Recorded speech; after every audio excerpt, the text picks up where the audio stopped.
জন্মাষ্টমীর সন্ধেবেলা আমি সব ঠাকুরদের সুন্দর করে সাজিয়ে দিলাম। দেখো কি সুন্দর লাগছে, তাই না বলো? দেখো এখানে সব ঠাকুর একসাথে, কি যে ভালো লাগছে কি বলবো। এখানে বাপি অলরেডি পুজোয় বসে পড়েছে, এই যে আমাদের পুজো শুরু হয়ে গেছে।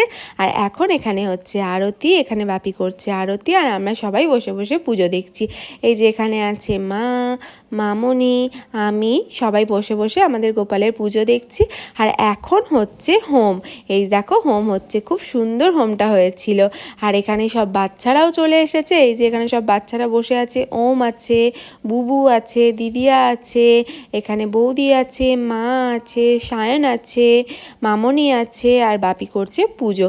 আমরা সবাই বসে বসে ঠাকুরের পুজো দেখছিলাম, হোম হচ্ছিল, আমরা সবাই হোম দেখছিলাম। আর এখন মামনি সবাইকে পড়িয়ে দিচ্ছে হোমের টিপ, আর তারপরে পড়ে নিয়েছিল একটু গীতা, আর আমরা সবাই বসে বসে শুনছিলাম। তারপরে হলো পুষ্পাঞ্জলি, শান্তি জল দেওয়া হলো।